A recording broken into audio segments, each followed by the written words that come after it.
So yeah, we'll kick things off. Hello and welcome everyone. Thank you so much for coming out and joining us this evening on what is a momentous occasion in the Irish beer calendar and Irish beer world. I think everyone will agree. The 7th birthday of St. Mel's. Absolute pleasure and honour to be hosting with the lads and joining the lads tonight for a few beers and a few chats. So first of all, thanks a million for having me, lads. So it's a genuine honour. I think we're just going to crack off. We're going to kick into it. So we're going to ask everyone to open up their Bock lager, Ah Sure Lookit, open it, pour it, have a few sips. And while we're doing that and getting acquainted with the beer, I'm going to ask Owen and Liam to say a quick hello. Introduce yourselves if any of our audience aren't familiar with yourselves already. And tell us a bit about St. Mel's. Hi everyone, I'm Liam. I brew the beer and I know you Owen most of the time. Hello everybody, and thank you very much for attending our birthday do online and all as it is. I'm Owen and I attempt to sell Liam's beer and stop him spending too much money. I think that's a very good at this job. We're here, aren't we? 7 years, well done. Yeah. Both of us. You've made it. 7 years. I think that's the most perfect St. Mel's introduction we could have. Okay, everyone, let's pour your beer. Let's get this going. And I suppose, Liam, I'll jump to you first. Tell us, what is Ah Sure Lookit? It's a yellow can. It's a German-style Bock lager, and it's in the My Bock style. A friend of mine has just started home brewing, more or less so he can annoy me, but I've known him for 20 years, and he sent me a message the other day to say, I've just found out you guys don't brew beer. You don't make beer at all. You just brew the sugar for the yeast. LOL, smiley face, etc. But he is right in a way. And a Bock lager is brewed in a very certain way to retain body in the beer. So it's fermented with a lager yeast, but we keep body in the beer. And that's what this beer does. So when you taste it, you'll feel it's not a sweetness, but it's a malty character at the end, and that's from a type of sugar called dextrins, which we'll talk about later when we open the Spice Bag Saison for the opposite reason. But in the case of this beer, we try and keep those dextrins in there by manipulating the mash, and that's basically what a Bock is. The Germans would have used the mashing procedure known as decoction mashing, which is incredibly complicated and cumbersome and takes a lot of time. So we don't do that. We use a little bit of modern pizzazz. Amazing. Okay, right. So I'll ask everyone, how's the Bock going down? Let us know in the chat, by the way. This is an extremely interactive event. Get involved in the chat, ask questions, comments, chat with each other. And later on, we will be opening it up for general chit chat later on. But for now, ask any questions that you want in the chat box. Ah Sure Lookit used to be called Springbok when we first brewed it. So we brewed it almost within 6 months of opening the brewery. And it was a seasonal beer then, so it was called Springbok, and it was done in 500ml bottles. And when we decided we wanted a canned beer range, we decided to put it into cans, give it a new name. But it's a beer we've brewed for a very long time, and it's always been very successful for us. It was our spring seasonal, the first one that we did, I think. And the seasonal beers were difficult to keep in season in the stores. So we kind of left that notion after a few years and went towards just bringing out, one-offs or continuing in a series, that kind of stuff.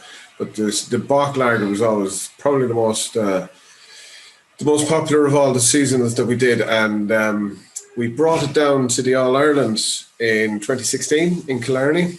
It was a Bure organised event, and it won the best lager in that event in a field of 22 beers, which we thought was good, and international judges. So we've brought it on. We've kind of built on the original recipe.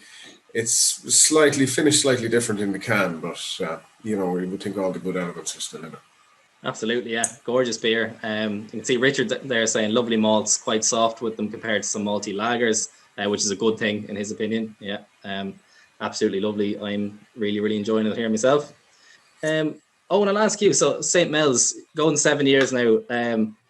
How did that start? Like, where was the initial spark or the idea? Where did it come from? The genesis. Where did the idea germinate? It was like I went to college with Liam, as you know at this point. I went to college. Owen was in the same town. Yes, we were in the same town whilst both attending college. I attended. I'd attended at different times. Yeah, so we kind of got to know each other then, but I knew Liam from Longford before, kind of casually, I suppose. And Liam was doing his biotech, and I was doing a arts degree, as you do. And he went on to do his masters in brewing in Harriet Watt, and I went on and finished a master's in business management. So, what was around 2007, 8, we would have been thinking it would have been a great idea to marry the two. And, I did the business side and Liam does the brewing side. So, yeah, that's where we kind of started talking, and then we got serious about it around 2010. Actually, it was in my home place here. We got married, and instead of shelling out not us two. No, I got married to a woman, Melissa, my long-suffering wife at this point, and we got married here, and Liam, as his wedding present, gave us a supply of booze, a cost, and a free bar, like the actual equipment. So wholesale booze. We tried our best. We got 10 kegs and we managed to drink 6 or 7 of them. So yeah, we said, let's do this. This is good. People like this stuff, So that was the start of it. And then between the jigs and the reels, we incorporated in January 2013. We got leader funding from our local leader, which is European funding, part funding for the equipment. And then we did some other fundraising around to get the business off the ground, and our first brew went on this weekend in 2014. So there you are. It was a pale ale, I think. I think so. Brew number 0001 was a pale ale. Yeah, that pale ale. Is that the pale ale now? Yeah. Yeah. We've changed all our recipes over the years. Like I tend to play around with the recipes in small ways all the time. So I'm constantly looking at changing things and improving things. But last year, in March, when the pandemic hit, I sat down and rewrote all the recipes. So we changed the pale ale. We added some Simcoe to the pale ale, which I think elevates it a little bit.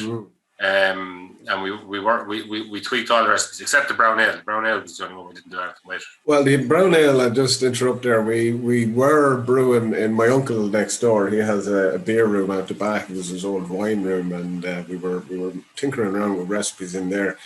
And the brown ale we spent years doing, and we kept messing with it. It's the beeriest beer we make.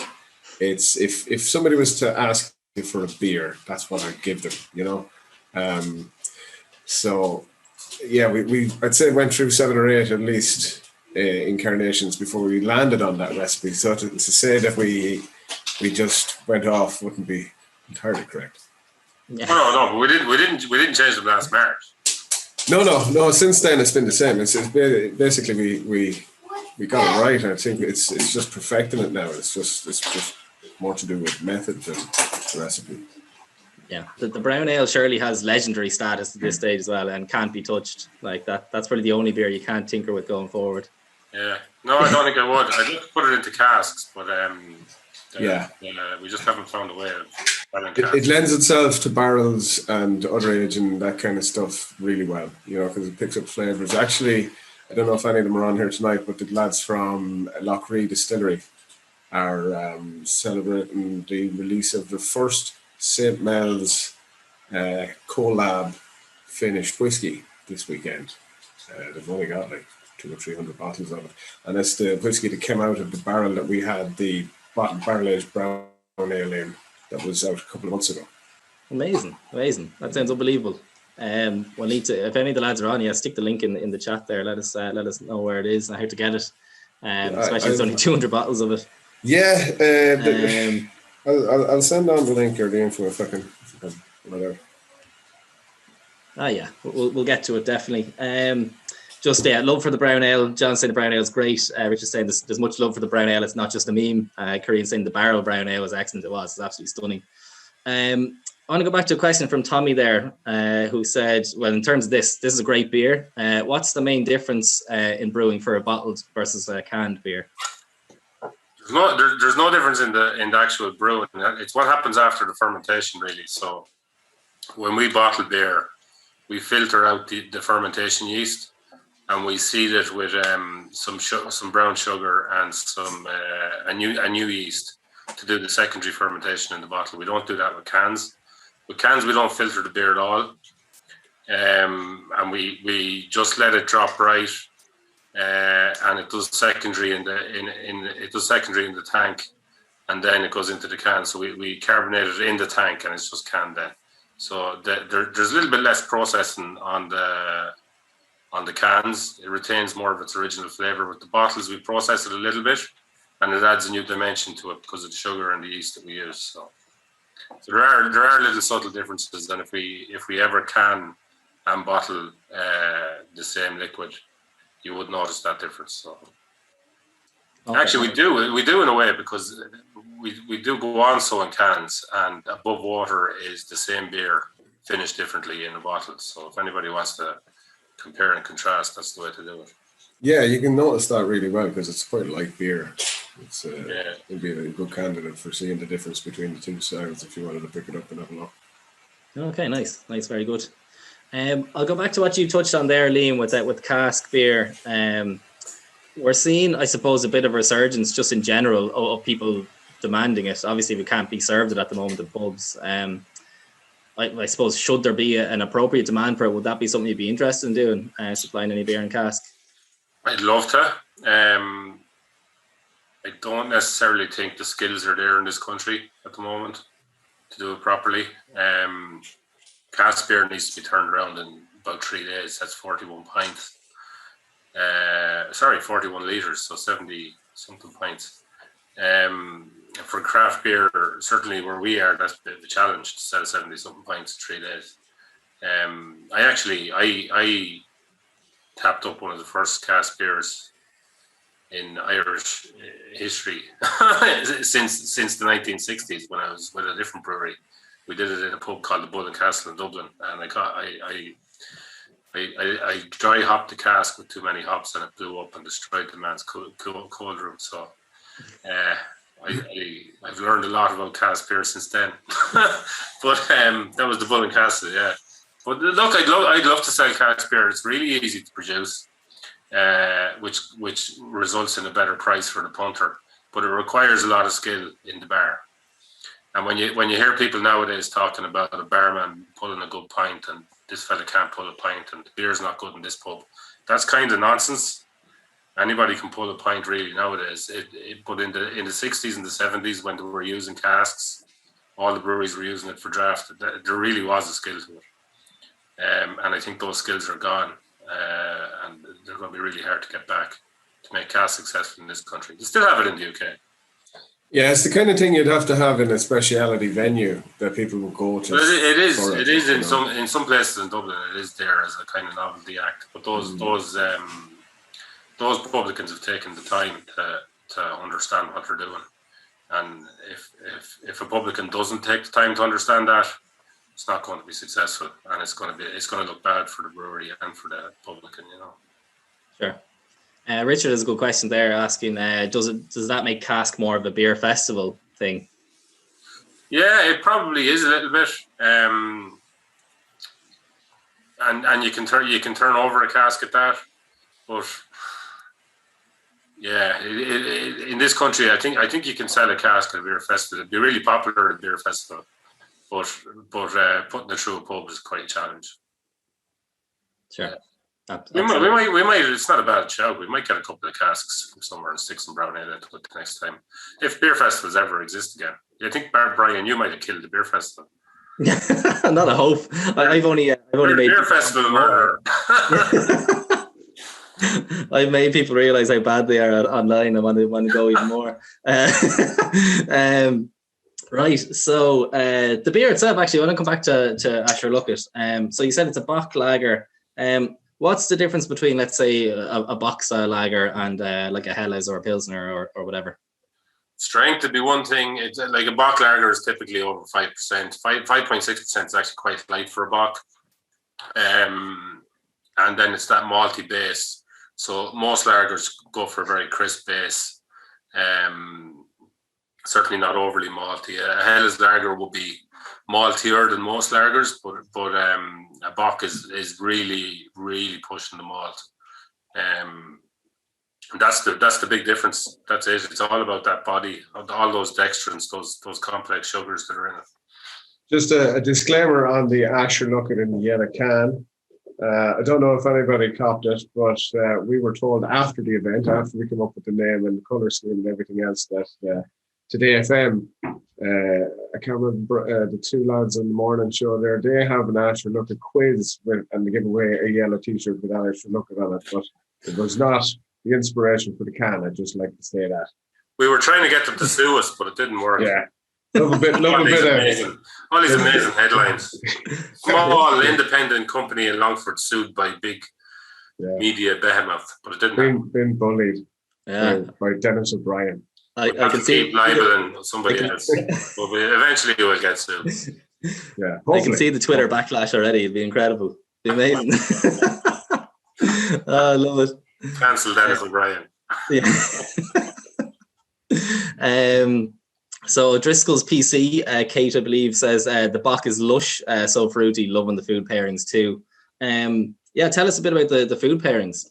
We work very well with Richie in Fire Restaurant there. He's their culinary director and Soul Seafood Restaurant. He does the whole lot of that. Very knowledgeable man when it comes to flavour profiles and stuff like that. So Liam works with him and kind of when we're developing new beers, what we'll work with what. And, you know, there's a bit of a template for what you would, a malty beer would go with or a hoppy beer would go with, and then how it's going to be finished, how it's going to be conditioned, mouthfeel of it, and that kind of stuff. And Richie comes up with some really, you know, not obvious food pairings, but work really, really well. So, you know, we're going to be bringing out loads of different stuff in the future. It was actually Richie's suggestion to go and try the Spice Bag idea, or at least to get in touch with Arun from Green Saffron and explore what could be done, you know. So that's what led to the Spice Bag Saison. Okay, brilliant. And yeah, Aaron's on with us at the moment, so yeah, we'll be chatting to him shortly before we crack open our Spice Bag Saison, which I'm sure everyone's looking forward to.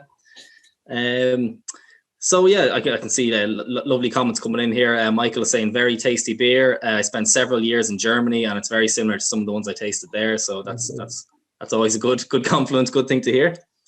Richard was asking, do you export beer to Europe? And are the taste buds different there? I find many Italian lagers quite malty, for example. Well, at the moment, on the exportation side, we did up until Christmas online, and we were only online from October, so we had a brief window of getting stuff out to Europe and the UK. Then Brexit hit. DPD won't carry alcohol through UK, even into Europe. At the moment, so I'm just negotiating with another carrier to get that opened up. Hopefully, have it done by the end of the next week and drop test our boxes and make sure it gets there. That's the one thing. We're one of the few places that's still doing bottles online and sending them out via courier because the attrition rate is horrendous. But we want to keep doing our bottles, beers. You know, so it's what presents and it's the way we prefer to do it. The can's designed for the can, but our flagship beers are all bottle designed, you know, so we're going to keep doing that and try and get out to people undamaged. That's the challenge with everyone. So courier football going on with some of the bottle boxes. Yeah, Richard asked about the taste buds as well, which is an interesting question. I think the taste buds are different from country to country. I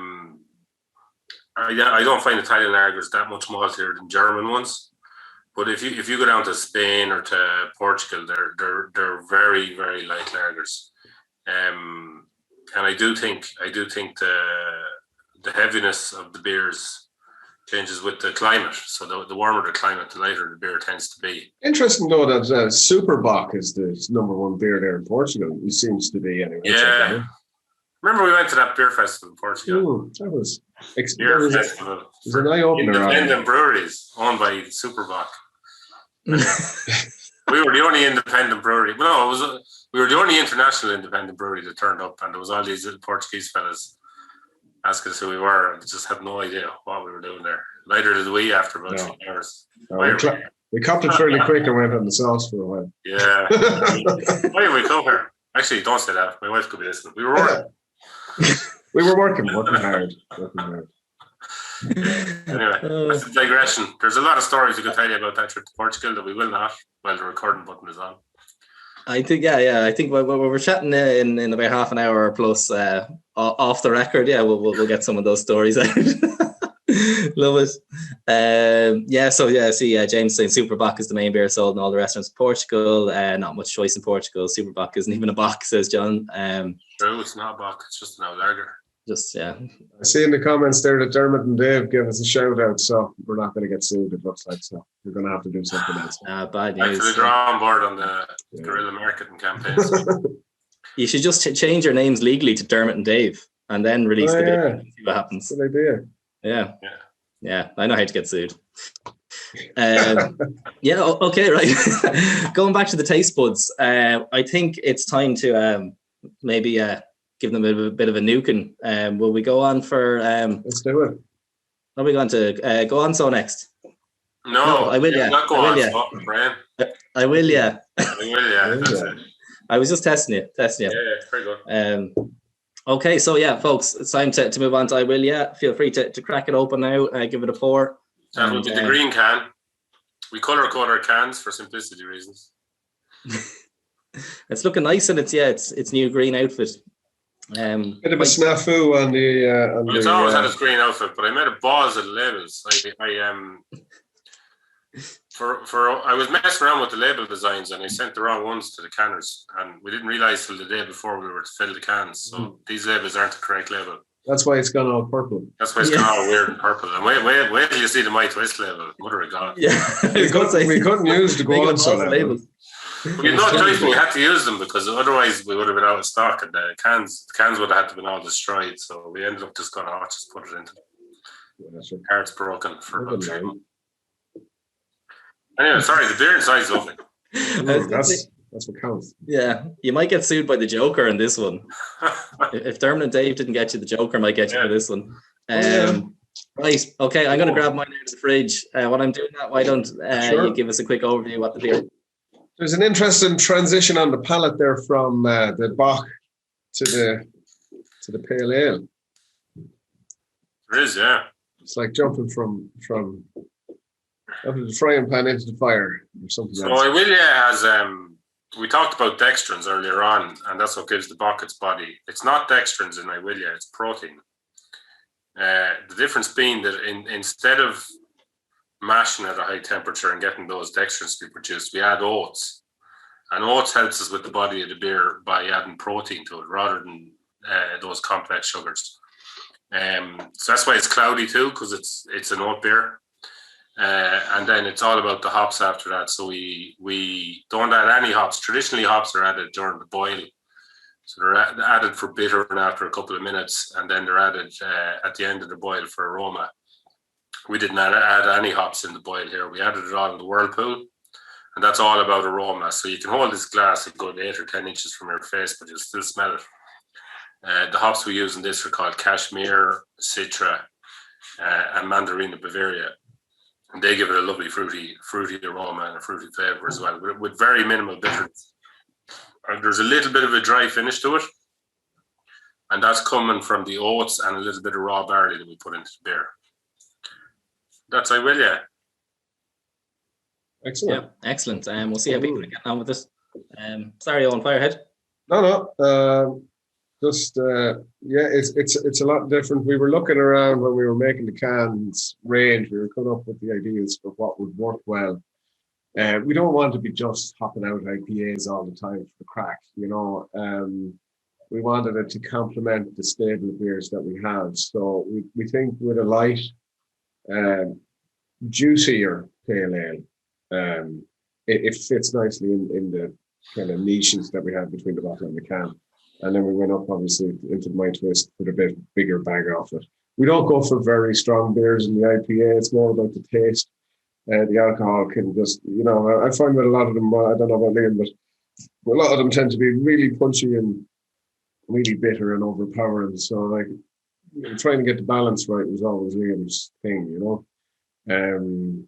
So yeah, I think we've done a nice job on that.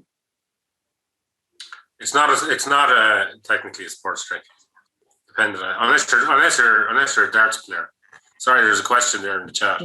It's not I saw that from isotonic. Simon. Yeah, Isotonic. St. Man's Sport. Isotonic. Super. What was that phrase we heard the other day? Super. Oh, super liquid. Super liquid. Super liquid with the immuno boost formula. Yeah. Don't name any of them. If you drop like 3% off it. Harnessing the power of water in plants. Right, we might be going off topic there, lads. Yeah, we'll do that after we stop recording. The other thing we do with this beer is we use a German hop, which is a little bit unusual. So I'll give you a bit about the history of hops. Hops were cultivated in Europe, then the European immigrants brought them to America, and the Americans learned how to make hops much better than the Europeans and created beer. Hops that are really fruity and very strong in tropical fruit flavors and bitterness and all sorts of kind of mad stuff. So now the Europeans have had to react to that, and they've created in Germany a couple of hop varieties that you're sampling tonight. So the one we have in this is called Mandarina Bavaria. Mandarins from Bavaria, basically. So it gives the beer a kind of an orangey tang, and we use quite a bit of that in here, which is they're not a particularly popular hop because they're unfashionably German. But I love it. I think it's a great hop, so I use it quite a bit. I use it in our bottled IPA as well, actually. Okay. We first used it, I think, in the seasonal IPA we did. We did. You're right. We used to do an autumn IPA. And we did use it in that, and that's when we discovered it, really. Yeah. We used Waimea and Raquel, I remember, in the first one, and it was really nice. But then you wanted to go a little bit more grapefruit with it the following year. Yeah. I can't even remember. There you go. Dissolved biscuit. So much messing that we do with the rest of these complaints that I can't even remember. Yeah, it's been a long 7 years. It has. I don't remember much. Somebody's asked about first wort hopping. That's Joe. Really good question. That's somebody who knows about beer. Who's that? That's Joe. That's the head brewer at Ballykilcavin. Ah, how are you, Joe? Joe. Great beer, by the way, Joe. I've tasted a few of your beers. Very good. We do use first wort hopping. We use it in our fire lager. I say our fire lager, but it's Fire's fire lager. But we sell it and make it. And we do use first wort hopping there. I think there's some people who first wort hopping is when you throw the hops in at the very beginning of transferring the wort to the kettle. And there's a school of thought that it adds a finer bitterness. And I think it's very appropriate for lager styles. I've never tried it in IPA. Joe says he uses it in his IPA, so I might try it in an IPA next, actually. The idea is that you put some of your aroma hops in at the first wort, and it brings out a very fine bitterness that you wouldn't necessarily get with ordinary bitter hops. Joe will correct me if I'm wrong. There's a comment there about Andy Fordham and the correlation between the amount you drink and your skill at darts. I can confirm that is correct. You're definitely better off drinking pints when you're playing darts. Well, there's a plateau, so you have to get onto the plateau. But if you drink too many pints, you fall off the other side of the plateau. That's why they invented closing time in these places. Yeah, well, that's true. This beer is only 4%, so everything will be fine. Don't worry. It won't be. Yeah. You won't That's it. Not yet. Wait till the last bottle. Yeah. There's a few comments about that. Yeah. So Richard was saying from smooth malt to some spiky hops. Very nice. It tastes stronger than the 4%, at least straight after having the bock. So where does that perception come from, do you think? Is it from the amount of hops in there, or Is it? Why do you think you think that'd be a higher ABV beer than the Bock? I think people are just used to drinking IPAs with that sort of hoppiness and expecting it to be between 5 and 6.5%. And it throws them a bit when they get a beer with that much flavour that's only 4%, because it's not that easy to get that much flavour into a 4% beer. Anything between 3.5 and 4.5%. It's really difficult to pack in a lot of flavour and keep balance, because a lot of the time brewers use alcohol to balance out other flavours, and we talk about that again when we're doing the Spice Bag Saison, because that's an example of a brewer trying to do that. But so when you're brewing a beer at 4%, it's quite hard to balance all of that. So and that's why these beers work so well and why they become so popular. In my opinion, it's because we use the oats to provide a lot of protein, and that balances all those hoppy flavors rather than needing the alcohol to do it. Okay, amazing. Just a comment from Christy here as well. He said, before trying, I didn't like pale ale at all. It's a great flavour, nice ABV, easy drinking. So great job. Come on, Christy. That's good to hear. Cheers. Cheers. So let me see comments. I also saw John and Mel bonding over a bar in Copenhagen, was it? Did I see that? That's also impressive. Yeah, it's like Sailor Black years ago had a program. What was it called? Surprise, surprise. Where people who knew each other in a previous existence were brought together again. There we go. We'll get John and Mel to chat later on, see if they were there at the same time. Yeah. Interesting. So Neil was asking, both beers are beautiful, nice transition from the Bock to the pale ale. How much of a consideration is alcohol content in the process? I suppose this is something you've already touched on. Is it mainly getting the taste right and then the ABV is what it is? Or do you decide, for example, if it's too strong and weak and need to tweak it? Yeah, I kind of touched on that question, but it's like alcohol is very obviously very important to the flavour of beer. And when a beer has too much alcohol to carry the flavour that's in the beer, you get it sometimes with lagers where it's like a 6% lager, and they haven't put in enough hops, or they haven't put in enough bitterness, or they haven't put in enough malt to carry that. It can be a bit harsh. It can be a little bit vodka-y if you do that. A little bit of alcohol burn comes through. That's not always a bad thing. Sometimes that's a good thing. But yeah, so too much alcohol in a beer that's not able for that amount of alcohol throws the whole thing out, and it can taste a bit harsh. So it's all about balance. So the higher the alcohol goes, the more you have to elevate the other flavors. And sometimes the more you elevate the other flavors, the higher the alcohol has to go as well. So that's where you end up getting into imperial stouts and double IPAs and all that sort of stuff, because that's where the balance is. And then some beers kind of book that trend. So yeah. Okay, excellent. So I'm going to throw a bit of a curveball actually. I'm going to say, so obviously you've been going 7 years now. I'm sure you have plenty of stories. You probably have plenty of ups and downs along the way as well. What is the biggest row that the pair of you have had in the past 7 years? It has to be about brewing tea. This is an ongoing thing. And biscuits. He's not a Jaffa Cake fan. I'm quite partial. To be honest, we don't really row at all. Liam gets on with stuff and I get on with stuff, and that's about the size of it. We may have heated discussions, but the ultimate goal is always the ultimate goal, to make the beer as well as we can and to try and sell it as fast as we can before we go out of business. So there's always the spectre of that on your shoulder, and we don't have time to be fighting with each other. So it'd be pointless anyway, To be fair, I do get a lot of notions, and sometimes Owen does have to just say, no, we're not doing that. Only every now and again. You have to show me a little pie chart. I use the power of Excel to explain it's like, this is how much that's a good idea, and this is how much that's a bad idea. Bad idea. Although at the same time, I come up with great ideas about, we should buy a pub and we should do this and we should do that. It costs hundreds of thousands, and you're like, not at home. Yeah.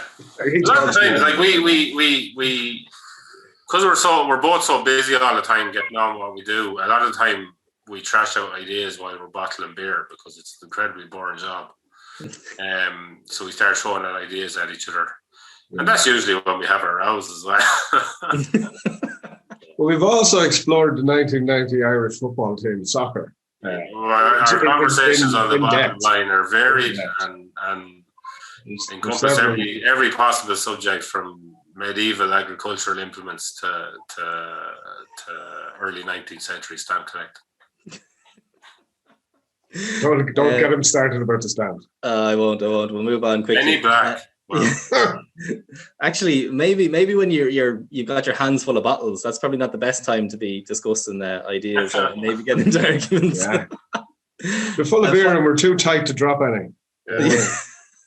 Fair enough. That's it. Business first. On that, Liam, you said you have plenty of harebrained ideas, or maybe I paraphrased there.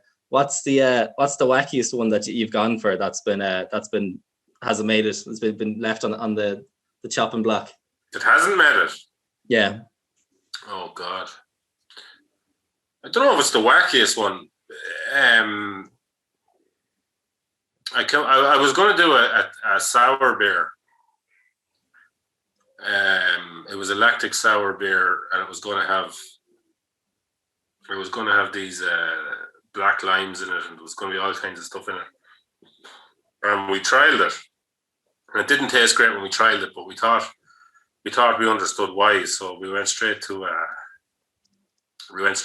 full batch, and we came in with more and said, no, this has to go down the drain. So that's where it went. Turned out we didn't know what we were doing. Yeah. I remember. But I think I know what to do with it now, so we might try it again in the next. Sorry, Liam, was that the goals? It was the gozy limey thing, yeah. It was the salt, yeah. Like he was coming in with a bag of salt, and I'm going to hop this into the beer, and I'm not the brewer that Liam is. I said, man, like, you know, that's a lot of salt. Are you sure? And he goes, no, I got it on the thing here. I was doing the calculations. No, down the drain. Anyway, we dropped. But it wasn't the wackiest idea, but it was the biggest disaster. Yeah, costliest mistake. Sure. Yeah. I see a comment there. I see a comment there from Alan Dalton about using oats to provide. Sorry, Brian, I don't want to be taking over your job here, but using oats to provide protein surely means that these beers are ideal meat substitutes for vegetarians. Would you agree with that? Yeah, definitely. You should definitely do that. You should have it for your dinner. Never apologize for taking over my job, Owen. I'm happy to sit back if you want to carry on. That's no bother. No. Makes it much easier for me. No, I know Alan, and he's a committed vegetarian. I live on a beef farm, so we have interesting chats. I see. Very good.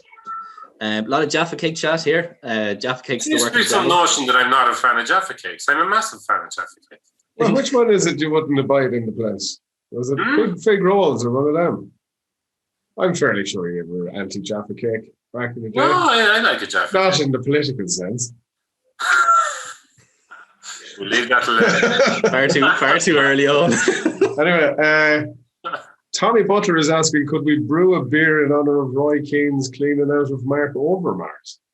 Speaking of orange.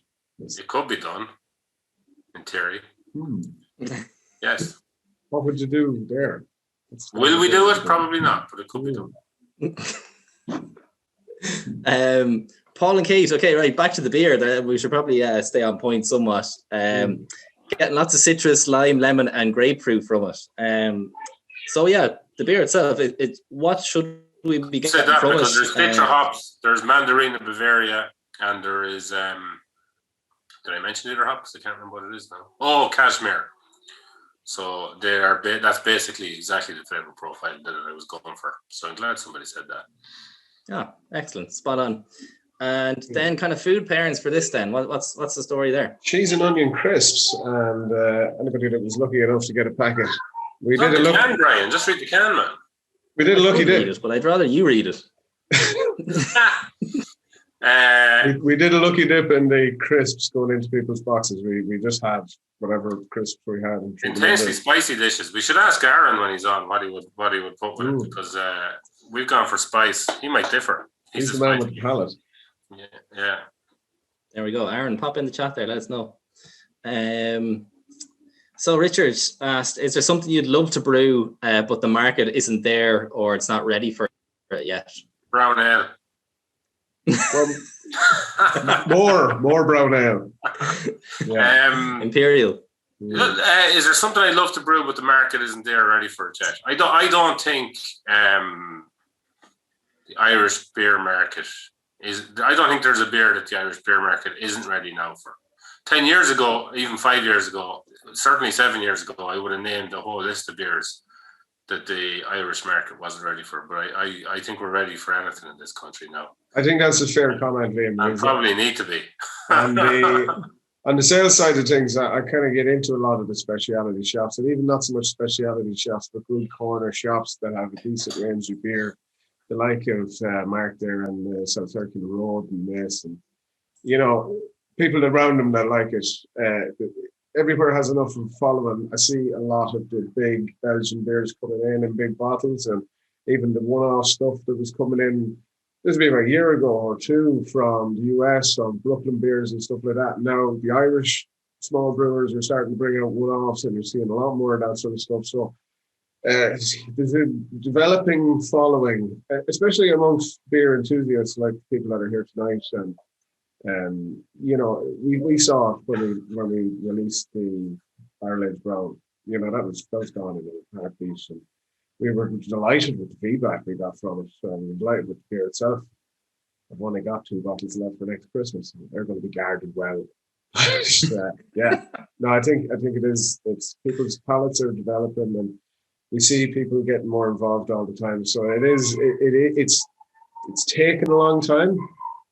And remember, like 2018, the craft beer market was about 2.5%, 2.6 or something estimated.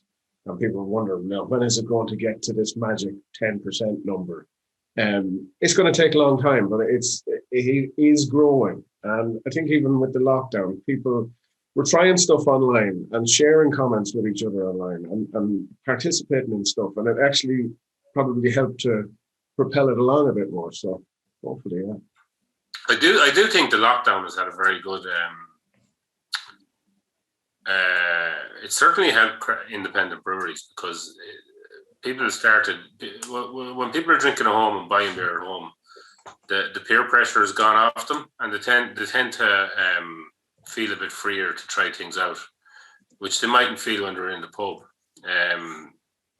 So there has been a silver lining to the cloud.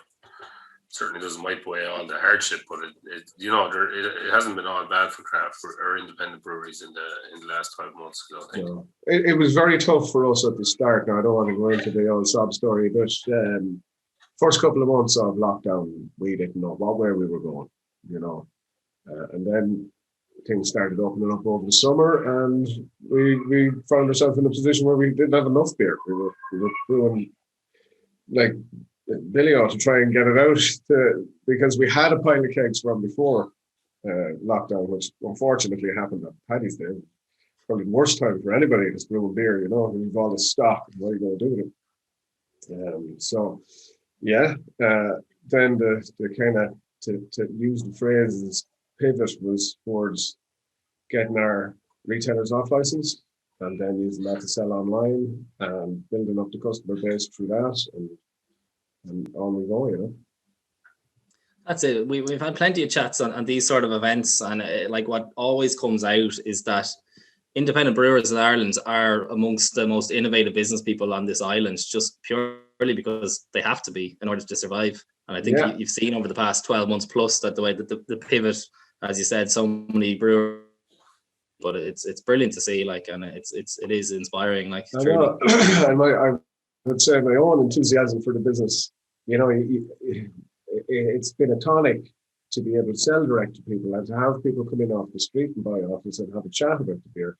Because usually I'm talking to the publicans who are always interested, but it's about bottom line. It's about, are people going to buy it? Are they going to be holding on to the stock for long? Is it going to go out of date? The business side of things. But people that are coming in, they're going to drink it straight away, and you can just chat to them like we are here about the flavor and what we're trying to do with the beer. So it's refreshed my enthusiasm for it anyway. Yeah, absolutely. Yeah, as you said, a tonic. It's great to get that personal feedback, that one-to-one interaction with people.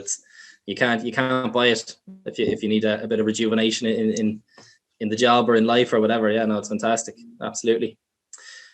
I'm thinking it's time to move on to my twist. Your Twix. And it's twist. Did you say my Twix? It sounded like my Twix. Sorry, could be me. No, my twist. A double dry hopped hazy IPA. Do you want to explain what that is, Liam? It means it was dry hopped twice. Dry hopping is when we put the beer in during or after the fermentation, as we call it in brewing, the cold side. And we do it twice. And the reason we do it twice, you could throw them all in at once, but you get a little bit more aroma out of the hops if you do it twice with less bitterness. So the idea with these beers is to draw out the aroma without drawing out the bitterness from the hops, and that's why we do it. You do it in small doses, and you do it a couple of times. So that's double dry hopping, really. That's the basics of it. Hazy, because it's not filtered to clarity. Again, this beer has oats in it as well, and a little bit of raw barley. And we mash this in at an even lower temperature than I will yet, just to make the body light. Rather than using ale malt, we use lager malt to make the colour light as well. And the alcohol is a little bit higher. And the reason the alcohol is a little bit higher is to balance a heavier hop bill. And it's hops that are a little bit more aromatic even than the ones that are in Iwilia. So Huell Melon is a subtle hop. Huell Melon is a subtle hop that kind of comes through kind of limey in this. This is a kind of lemon and limey beer to me, in my palate. More so than the other one. I'll crack it open. It lingers long on the palate like a lazy fork. We called it an IPAE due to the unfortunate incident with the files to the canners. But it's not. That's what I was trying to say to you when I pronounced it at the start. I wasn't having a joke or something. So there's an extra E at the end of it. That's an unfortunate. Always proofread your files, people. And it's got a lovely dense head, and that's due to the high oat and raw barley content as well. Like, because all that protein comes out of the head, Absolutely. Sorry, there's a huge amount of comments here just to catch up on. I just want to jump to Aaron's one. He was saying, fantastic fun, lads. With the pale ale, it's quite astringent, so it'll cut nicely through richer dishes. Pale ales do pair particularly well with coconut-rich curries, Italian cacao pepe, that's salt and peppered. I just can't pronounce it, I think. Carbonaras, Mexican quesadillas, etc. You get it. Good stuff. And with that, sorry, Aaron, we'll probably talk when Aaron's coming on later to speak about the Spice Bag. But we could have some great fun talking about flavor profiles of beers and what we can do with that. Yeah, absolutely. This beer, my twist, has another German reaction to American hops called Huell Melon, which is the subtle hop Owen was talking about. That's another effort by the German hop breeders to counter the onslaught of these great American hops. So we blended the two together. We've got Huell Melon, El Dorado, which is a wonderful hop from America, and Amarillo, I think, which is a classic. Well, I was going to say it's classical, but it only came out in the early 2000s. But it's a lovely grapefruity hop. So the three of those combine in this beer. Amazing. Lovely beer. Going down extremely well. I can see in the comments here, everyone's really enjoying it too as they're sipping away. I want to go back. So I'm way back in the comments here. Karina was saying an Imperial Brown is definitely needed. Just to touch back on basically on the barrel aged brown ale you had, and obviously you've done the Spice Bag Saison recently, and you had the Symbio beer, the project number 1 with Panalto, the Belgian style golden ale. So you've been kind of doing all these new style beers and kind of experimenting and going for the 750ml bottles. It's fantastic to see. I'm just wondering kind of, so what's coming down the line? Is there more Symbio beers? Is there more collabs with Aaron? Is there more projects coming down the line? I don't know. Just before Liam, I'll jump in there. I said, whenever the next crisis is, Liam will react by brewing something ridiculous. That tends to be what he does. We have a crisis. I start giving out about money, and he disappears down the back of the shed and comes up with a new beer. So I don't know. To be honest, I don't know. It'll come from the maestro. We have a planned schedule of beers. We're going to do a new beer every month between now and Christmas, with the possible exception of December. And we have some brilliant stuff coming up. And next month's beer is something I'm not going to tell you much about. I'm just going to say one word, and those who know will know: Neo Mexicanas. So that's where I'll leave. Very nice. And it's going to be in cans. But we're going to do a different beer every month for the next 12 months, just to keep Sasha busy, because she does her marketing and she gets bored if we don't have a lot of mad stuff coming out. So. Yeah, we actually, on the Spice Bag Saison, there's 2 whiskey barrels filled up with it. They're going to be released at different points. We've been Lochry Distillery have been very good to us in terms of sharing barrels with us. And we have a line potentially through a friend of ours who's on this. He's the manager at Soul Restaurant, and he might have a line on some very nice casks from the continent as well. And we are going to do a lot of experimenting with wood over the next 12 to 18 months. And we're gonna play around with some more saisons. We've got we're full of ideas, so it's an exciting time for us, because having the producer's retail license is kind of freed us up a little bit and taken the shackles off, where we can produce small batches and sell them direct to the consumer. We don't have to get them listed with a supermarket and go through that whole process. We can be fairly sure we have a market already there. So that's taken the creative shackles off a little bit, and we intend to exploit that over the next year. Yeah, looking forward to it. It's like a band having their own gig every Saturday night in like the Olympia. Well, it's not like that at all, but anyway. No. That's complete bullshit. But you know what I'm getting at. We're gonna have some fun over the next 12 months. Let's put it that. Yeah, no, small batches are where it's at, and as a side project, we're going to do more of those. Of course, the main core of what we do is I think we have 6. We've 12 small pack beers at the moment, and we'll be doing the other stuff as well. So if you have 12 core range, and then you have one a month coming out, you've all of a sudden 24 beers. You just want to be careful that you don't end up with too much stock lying around the floor or going out of date or something, and give it its due and give it its time to mature and get out to people as well, and not to over stock the market as well. You get people bored and start repeating what you're doing. So we're full of ideas now, because we're only at the start of this kind of journey, but we don't want to do them all at the same time. We want to kind of pace ourselves. Okay, amazing. Yeah, that makes perfect sense. I can see by the comments here and by the volume of them and the message in them that people are really enjoying the beers anyway. And they're enjoying the effects of the beers.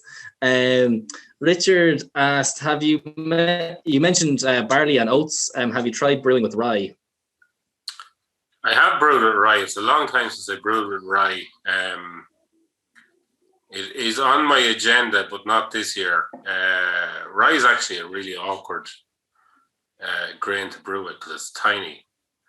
So it can clog up your mash tun. We have quite a basic mash tun, So you have to be a little bit careful using rye in a beer. It's an artisan mash tun, really, you know. Mm-hmm. It's an artisan mash tun where we get to really interact with the ingredients on a personal level. Yeah. Yeah, you could say that. That's I think when we were chatting before, that's something I thought would be an interesting thing to do for the Symbio beer when you're using kind of bread in the mash, to use like maybe a rye bread or something like that. And yeah, that was a nightmare anyway with the roll. We used the ciabatta, so I don't think the rye bread would do it.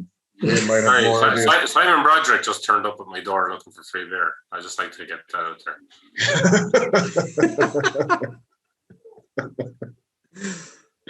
Sure, get him on there. Get him to. He got his wife to drive him from Moat into Athlone. Fill for a bottle of Spice Bag Saison. That man is a beer hound. Hope he's going to pay for it. Oh, he knows not to come to my door, ain't he? He's working for Galway Bay Brewery now. Anyway. Yeah, latest stash. Yeah.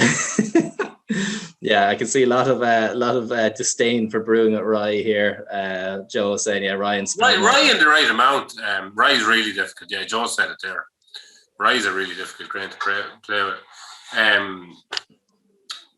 Kinnegard do a really good rye IPA with just the right amount of rye, because it gives a little bit of spiciness without being overpowering. Rye to me can get a little bit heartburny, a little bit like ginger in a beer. But they've got the balance just right. I must try and get it out with them how much to put in. But yeah, rye can be really disastrous if you don't work it right. Yeah, the rust bucket is the is that it? Yeah, rust bucket. That's it. Yeah, beautiful beer. Yeah. So don't buy it. Buy something else. Carry on. Sorry, I just see in the comments there, Joe Walsh was asking about the IPA. Did we touch on that?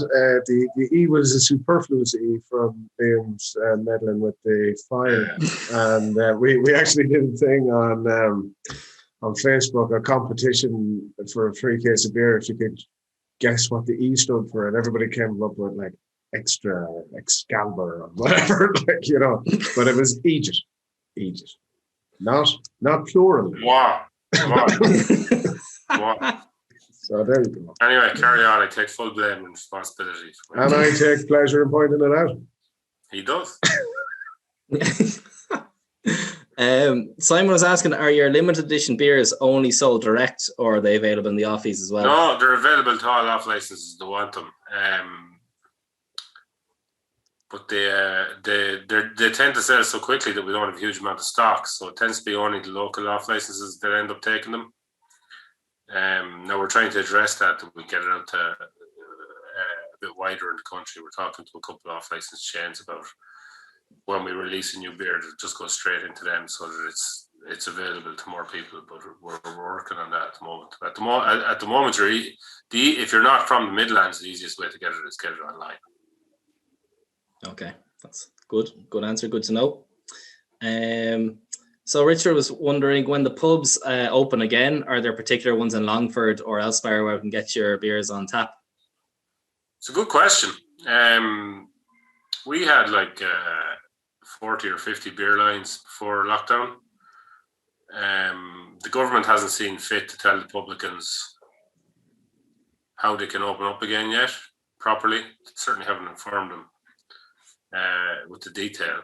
They just told them they're going to open, and there's the occasional politician that comes out with it'll be, I think we're going to have a great summer sort of thing, and pats all the publicans on the head.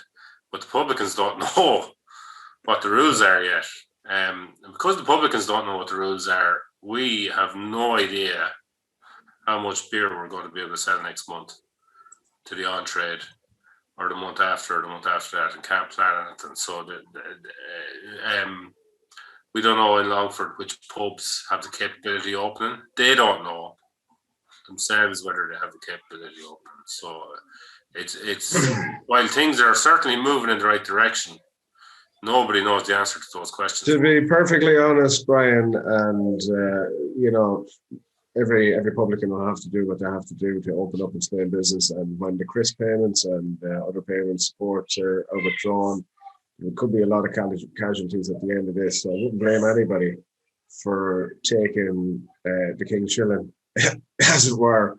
But when it comes to the on-trade, the big boys are going to come in hard and heavy with all sorts of stuff.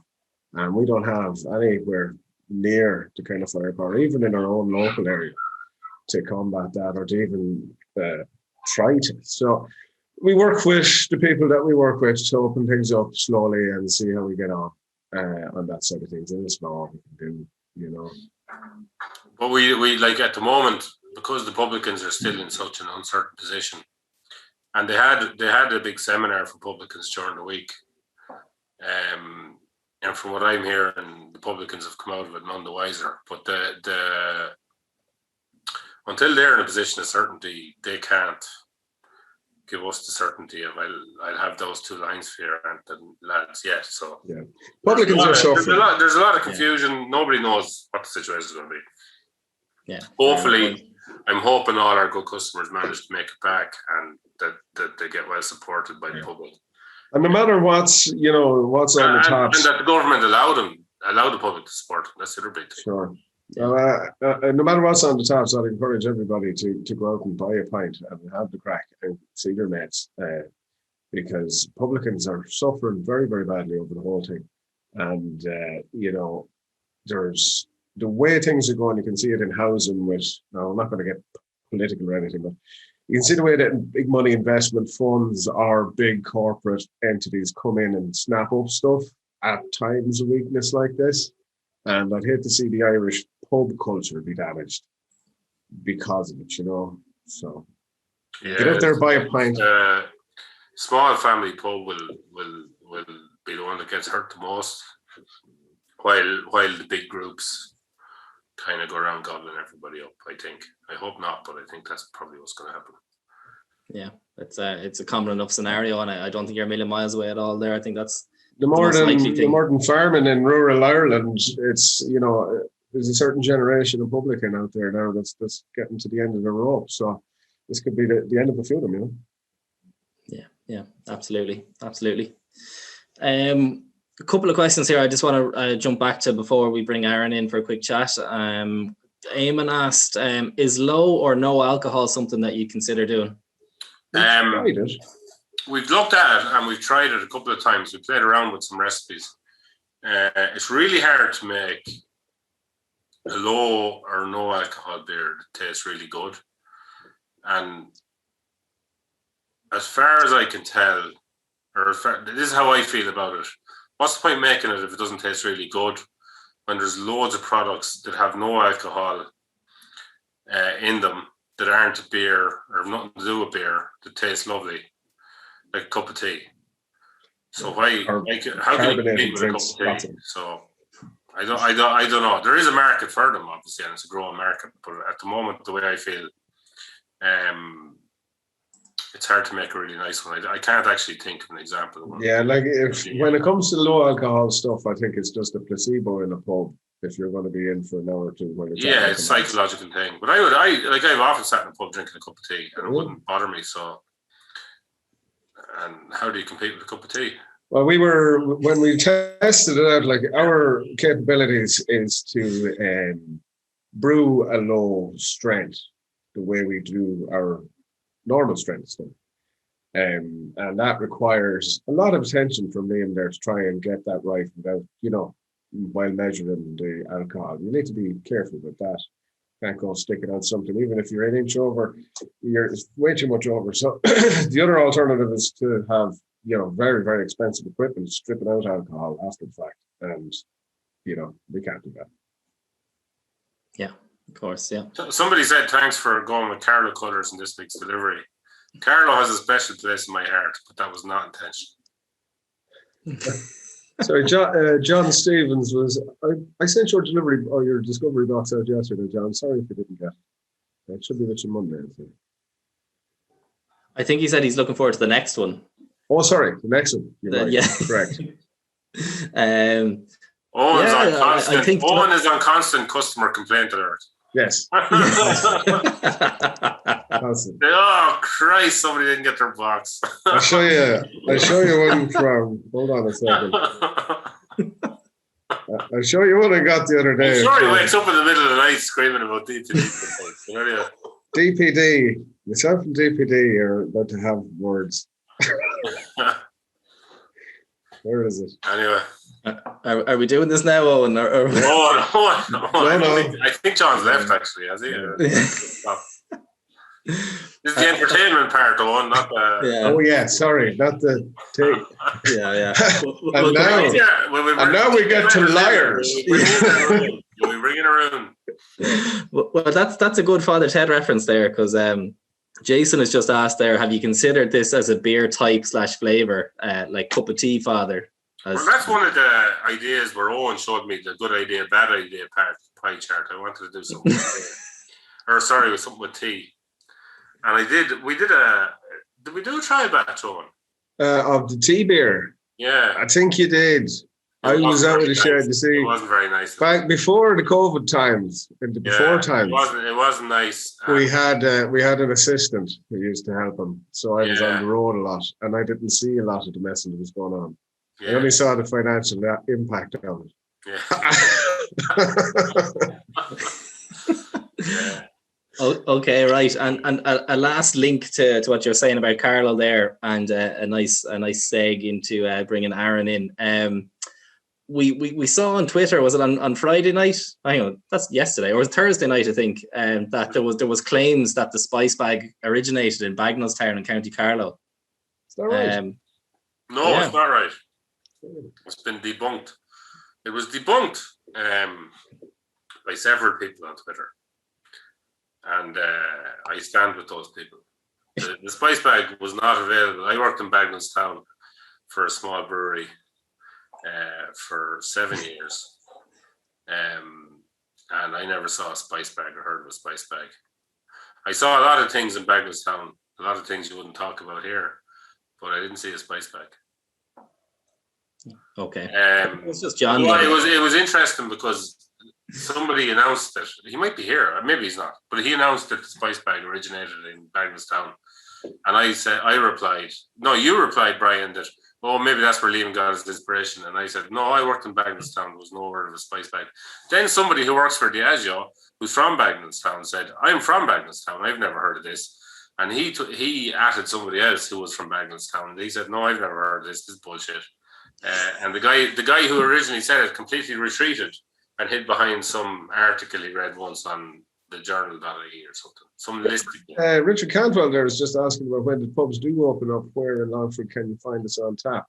We're fairly extensively sourced in Athlone, Longford. We've addressed this question. We've already talked about it, Owen. Yeah. Sorry.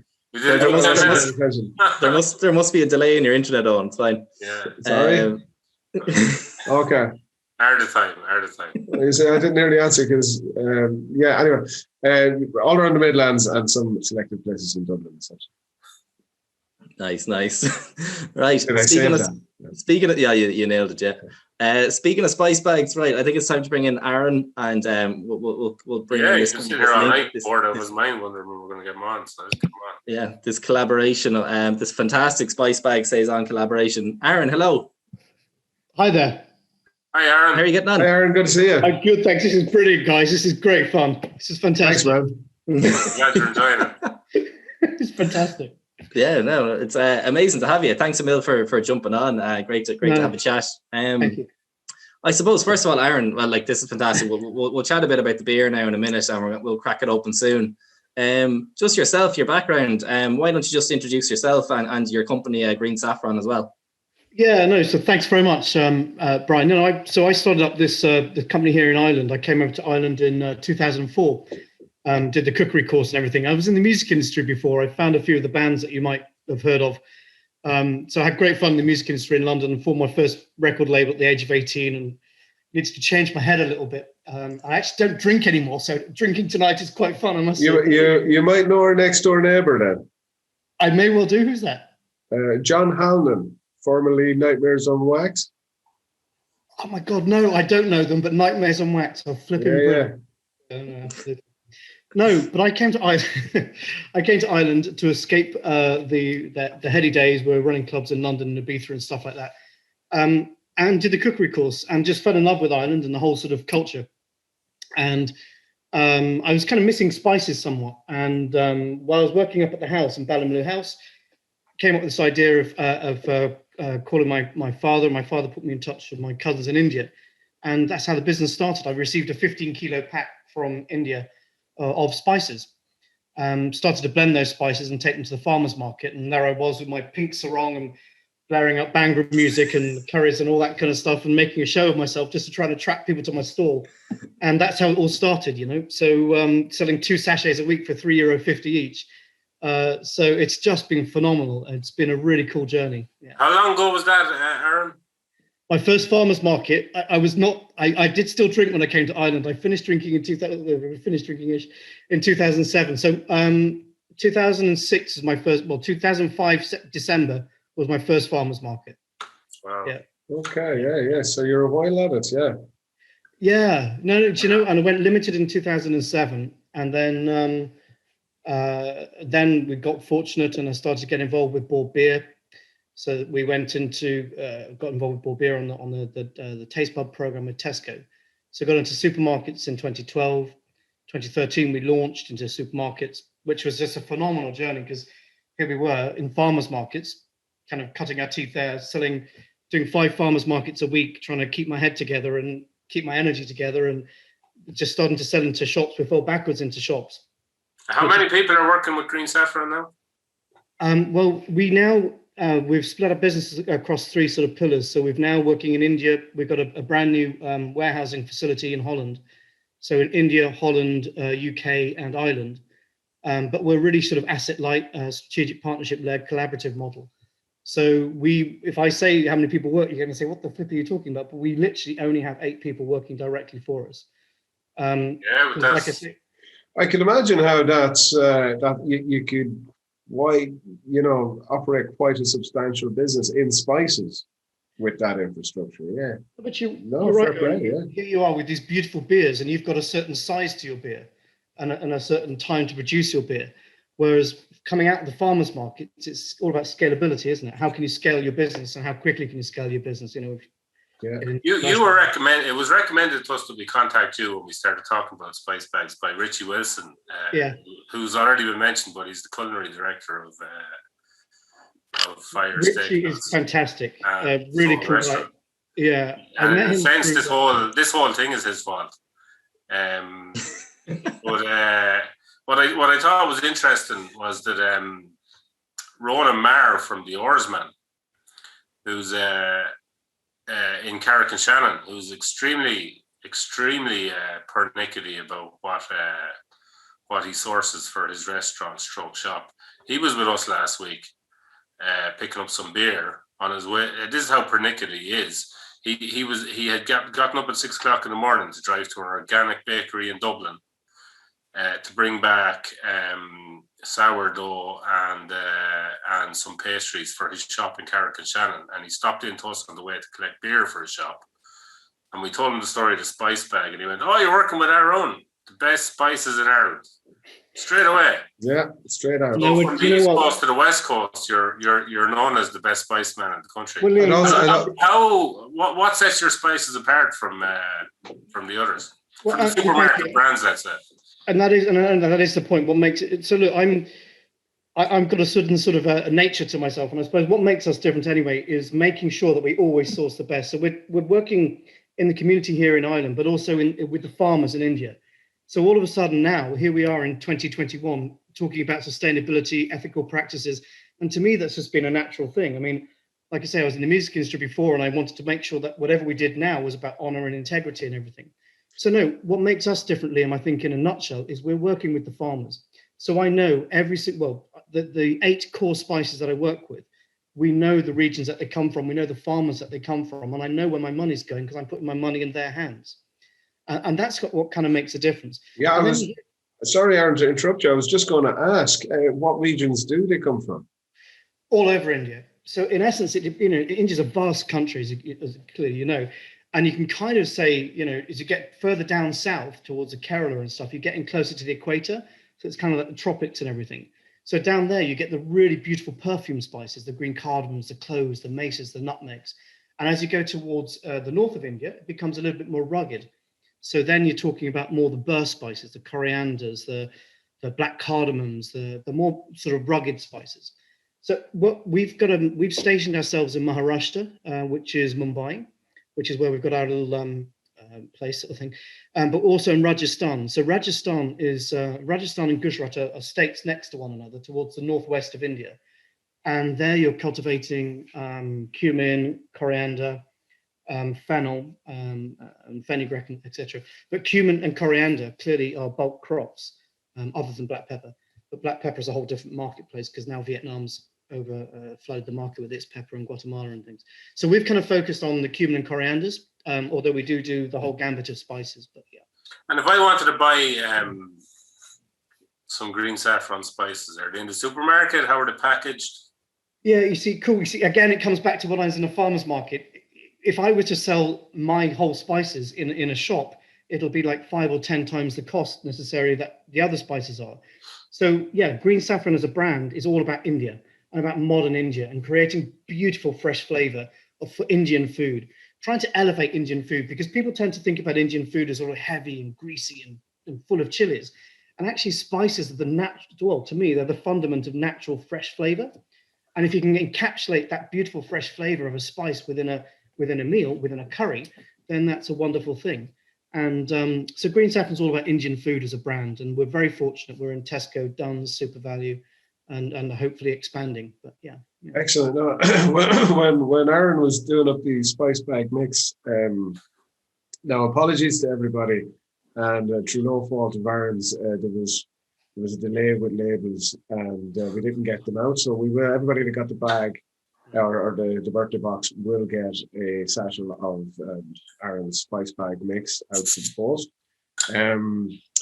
But while we were testing them out, Aaron gave us 5 different recipes to taste, and we had a great time here. Me and the kids and the wife.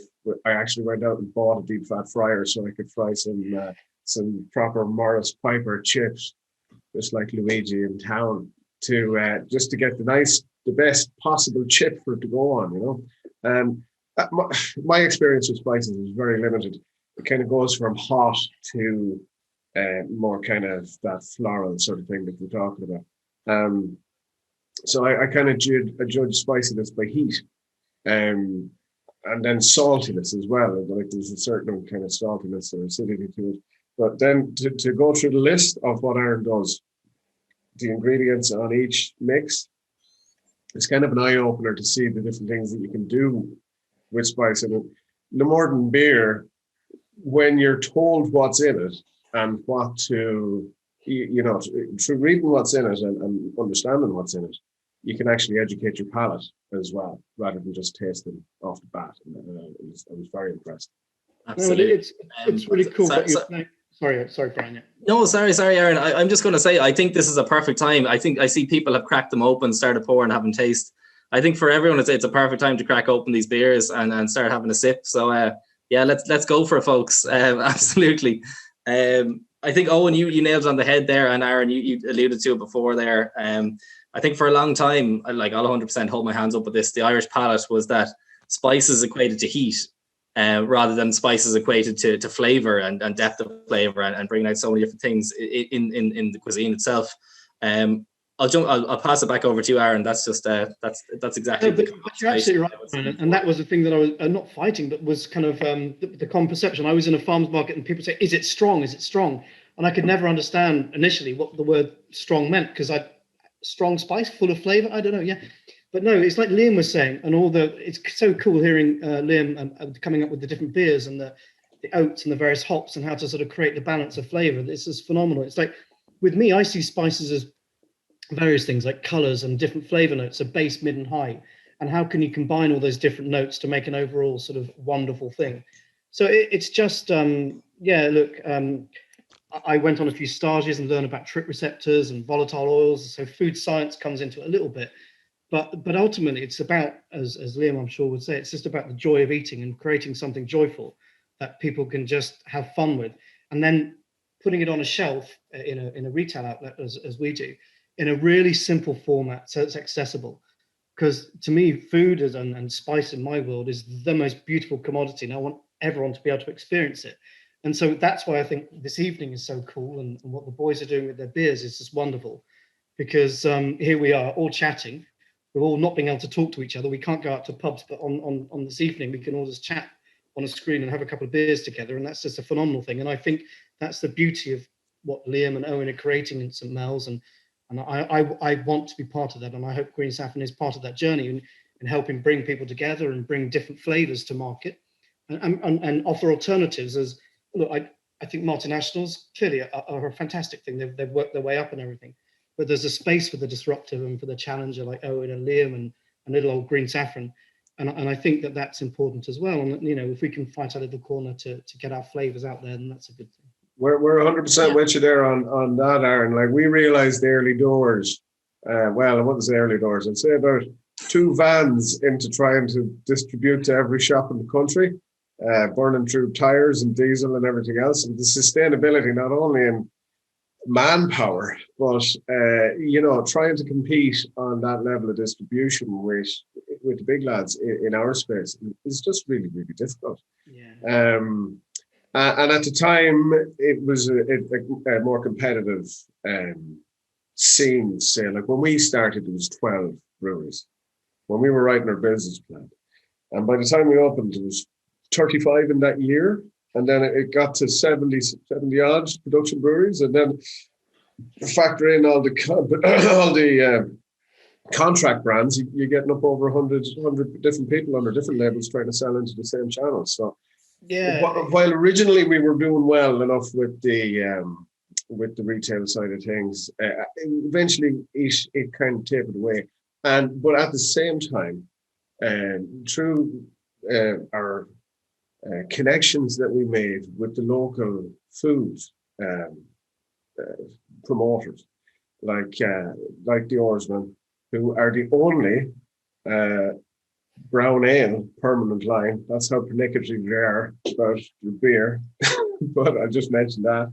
But through talking to lads in Fire and other people like John Coffey in Time in Athlone and Gary O'Hanlon in Viewmount, we realised that to focus our beer along with the food explosion that was happening and still is happening in the country, people really appreciate the element of entertainment and something different that's in food. Do you know what I mean? Yeah, no, I do. I know. Look, you said the word in what you're saying. It's about focus, isn't it? It's like with Green Saffron. I feel we can source the best possible spice in India, and from my previous life, we know how to brand things a little bit. So everything else in the middle, I have no clue about warehousing, logistics, transport, etc. So like you chaps, you've got your brewery. So like Liam is able to go and play in his playhouse, which is his brewery, which is therefore you're creating fantastic things all the time. It's like with me, when I first of all started here, I've come up with 550 odd blends, you know, for everything from scallops to cabbage to every sort of thing there is. So yeah, it's just about trying to work out what you're good at and focus on those things, and hopefully people enjoy that. Yeah, but it's amazing, Aaron, when you sent up the trial, Aaron sent us like 5 different spice mixes for us to taste and see which ones we liked. And they were delivered, and we just opened the envelope a crack and looked into it, and we had it in the office, and we were out doing a bit of work. We came back into the office, and it was just like, oh my God, that smell is amazing. It was like in a big spicy sauna. Totally, like our office does not smell good. But you see, like you talk about hops and Liam is a naturally sweaty chap. Yeah, I work hard and I work fast, so it's not a pleasant place to be around. The smell that day in the office was just it was just amazing. And like, I don't think if I got those whatever 5, 6, 7, 8 spices that were in the mix from the supermarket and opened the jars and left them on the shelf, I don't think you would get that blast. Oh, Liam, you're a good man. No, this is the thing. It's all about volatile oil content. We've coined the phrase fresh spice, and we're bringing that into market, what with Queen's University in Belfast and blah, blah, blah, all that kind of stuff. But no, you're right. It's and thank you for that, first of all. But yeah, it's the fresh spice. It's the fact that we know how the crops are cultivated, which is the great piece. But it's more to do with also new season's crop. What I was going to go on to say, it's how, like, you know, people think about coffee and cacao beans and and chicken and tomatoes and all these wonderful things. But spice is always kind of left behind. And we want to put the focus, as you are with hops and the skill that you have, with spices, and to say, look, the fresher, the better. And it's the volatile oil content and trying to maximize that. Really, yeah, because smelling those little bags kind of changed my attitude towards spice and beer, because I've always been a little bit against putting spices into beer, because brewers have a tendency to put chili into beer sometimes, and it's I've never had one that was nice. It's always, I go back, I use it as a phrase, but heartburny or harsh. Coriander works in certain beers okay. Sorry, just on the coriander point, sorry to break your train of thought there, Liam, but there's a certain, correct me if I'm wrong, Aaron, there's a certain portion of the population that get a very soapy taste off coriander. I would say that tends to be coriander leaf. When you're talking about volatile oil, the flavors, as you know, come from terpenols and polyphenols, and the polyphenols and terpenols of a coriander tend to be something called limonene. So limonene, you may have heard of it, like mosquito oils and just lemon, basically. So there's a real citrusy flavor. It's like a citronella, that kind of thing.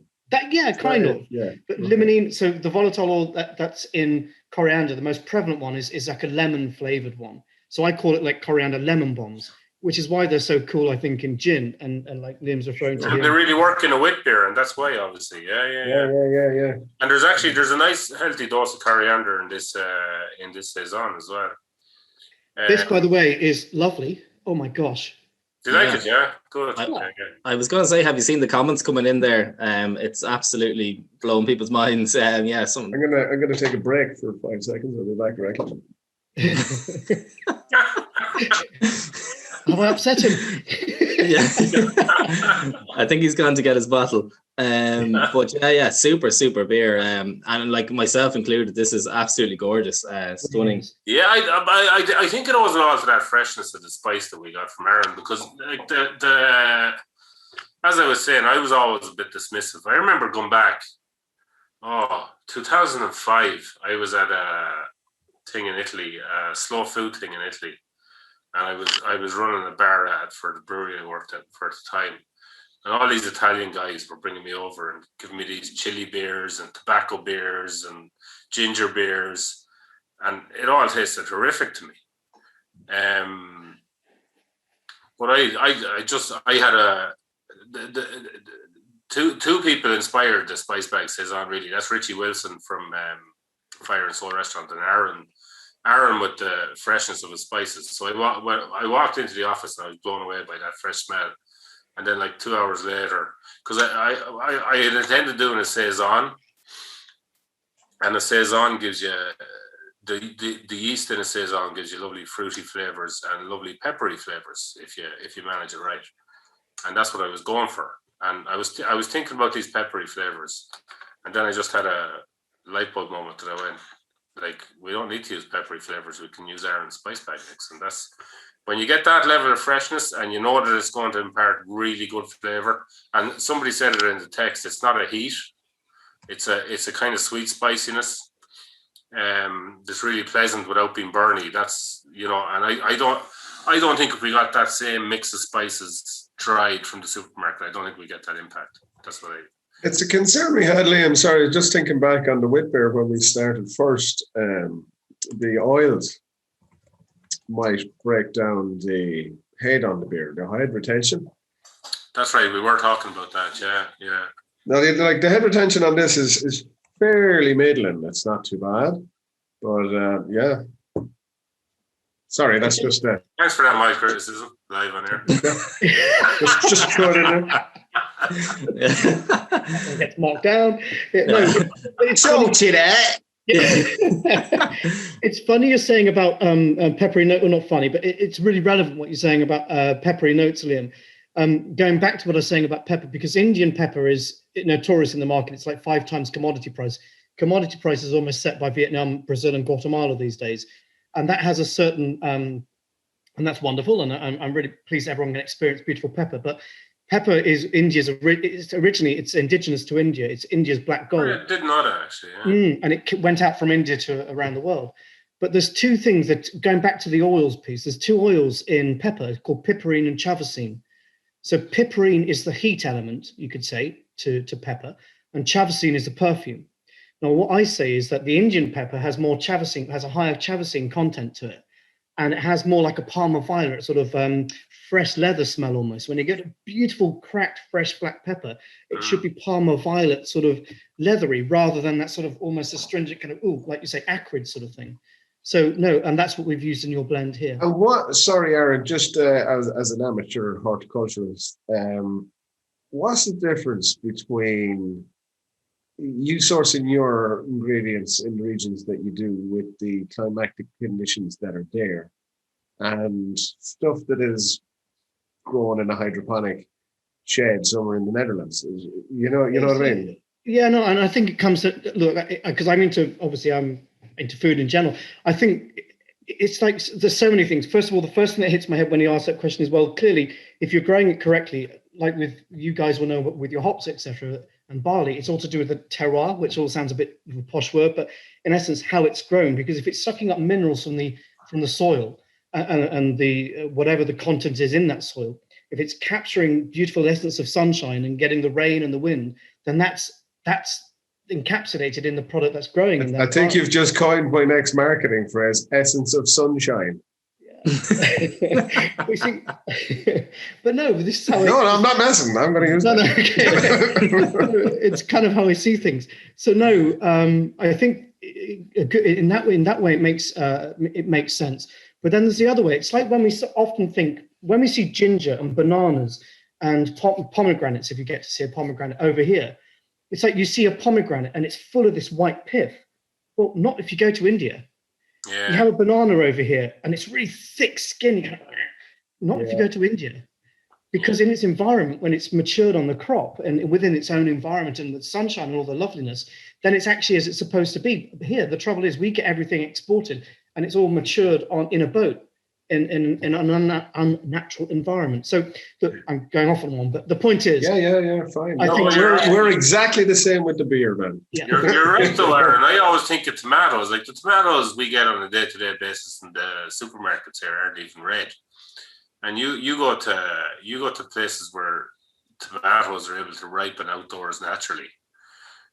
Like the fruit and veg markets of Italy, for example. You look at the tomatoes you get there. They're bright red and they're juicy and they're big and they're healthy looking. Compared to the pale orange things with green spots we tend to get in the winter here. So the Greek olives are my big thing. I love a Greek olive, proper. Olives from Greece, man. Check it out. I was talking about tomatoes. Yeah, no, same thing, same concept. Oh, yeah, okay. Yeah. But you see, there's an opportunity being missed, I believe, in Ireland as well, because Ireland really is the sort of garden of Europe. I don't think people fully understand, and I obviously didn't grow up in Ireland. I came to Ireland. It is such a fertile basket. I mean, the meat that's produced in here, the vegetables that are produced in Ireland, it's just a phenomenal place to live and to. I think you're right. It's a question. We produce very good food in this country.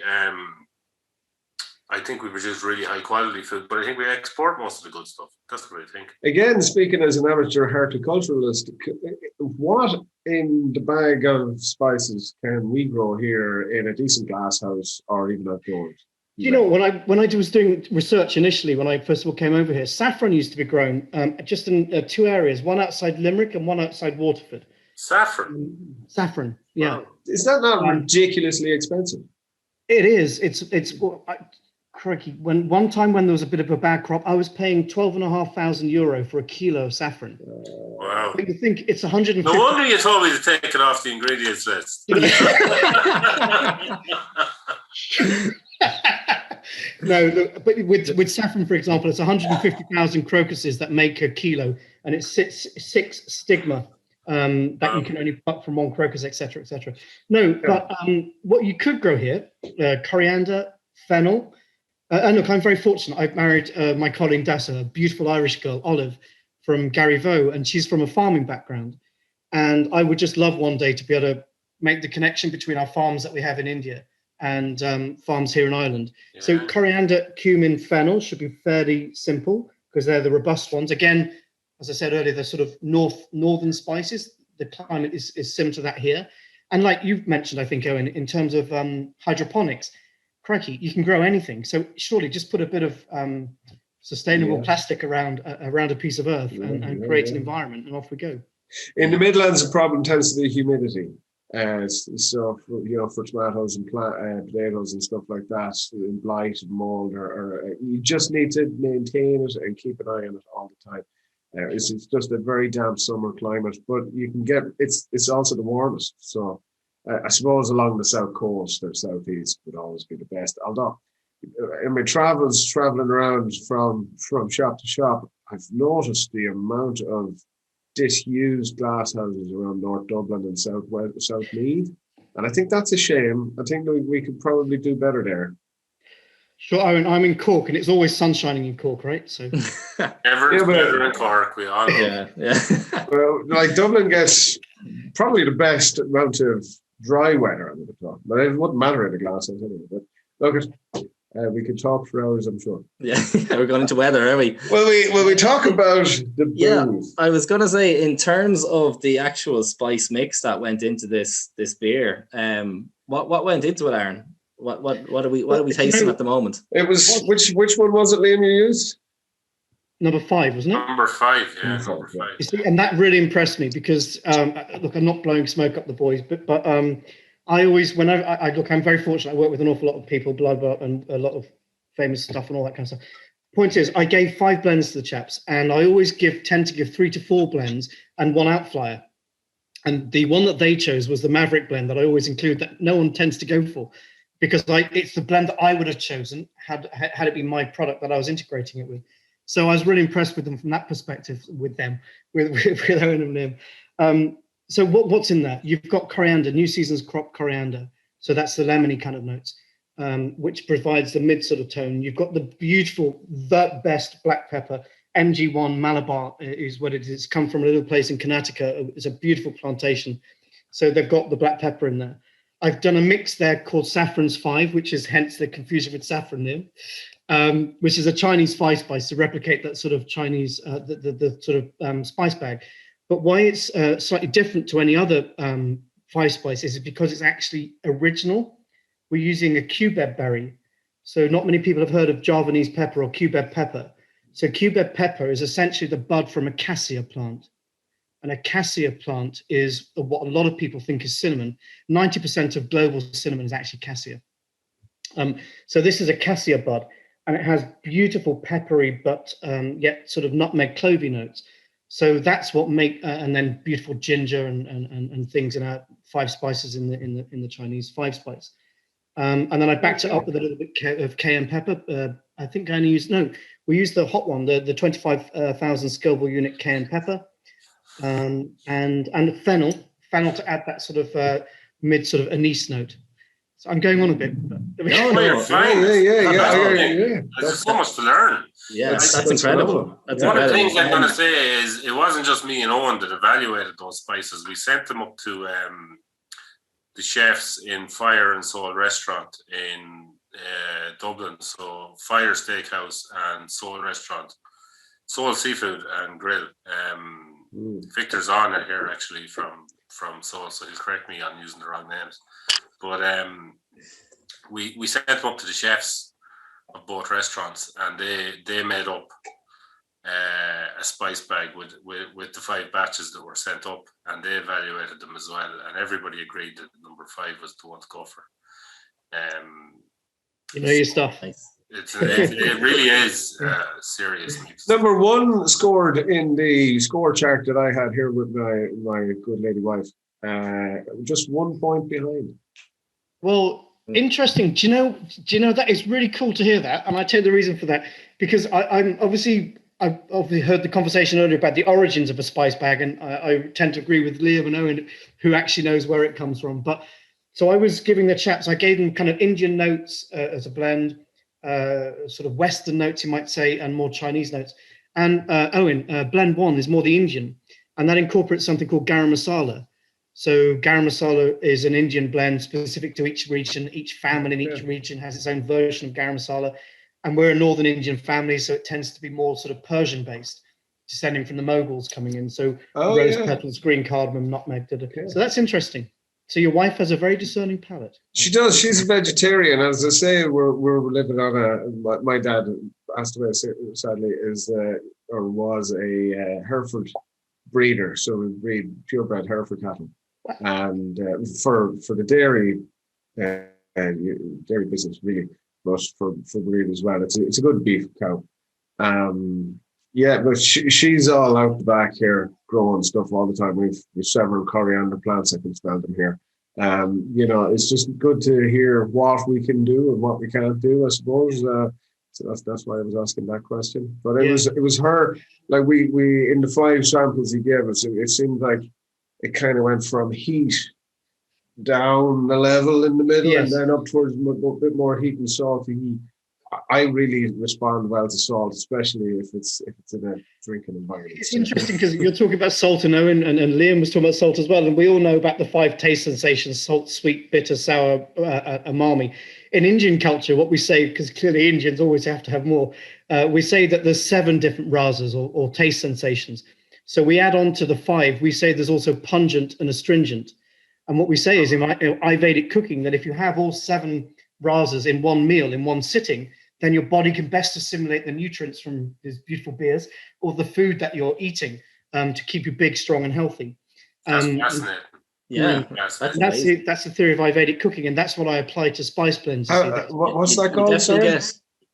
Ayurveda. So Ayurveda is without going off on a tangent, but Ayurveda is a 5,000-year-old philosophy. When my father would say, going back to your piece earlier, he would say not to get political, but my father would always say that Hinduism isn't a religion; it's a philosophy. And what we're saying is with Ayurveda, it translates literally as the science of life or the science of longevity. And it basically teaches you, to look after your stress levels, manage your exercise. It's an holistic approach. If you binge one night, perfect, as you should. You should keep yourself happy. But then the next night, maybe you'll just have a little bit of less food.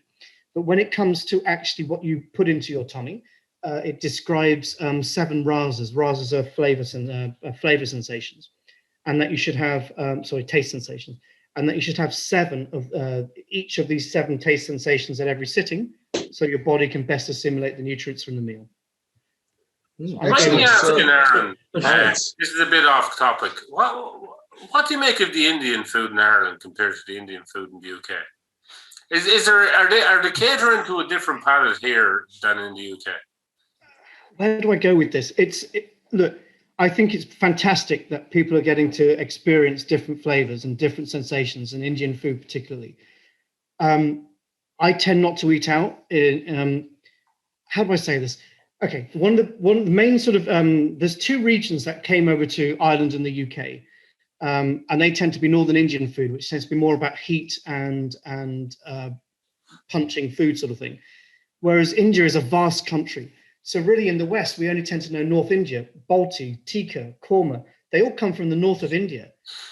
India is a vast country, and this is part of what I want to do with my brand. I'm not trying to go onto a brand message here, but we're going to be introducing new paste. I've done a whole project recently. We're going to be launching new products, NPD, a paste project. Point is, I think English and Irish interpretations of Indian food are fantastic. It's great.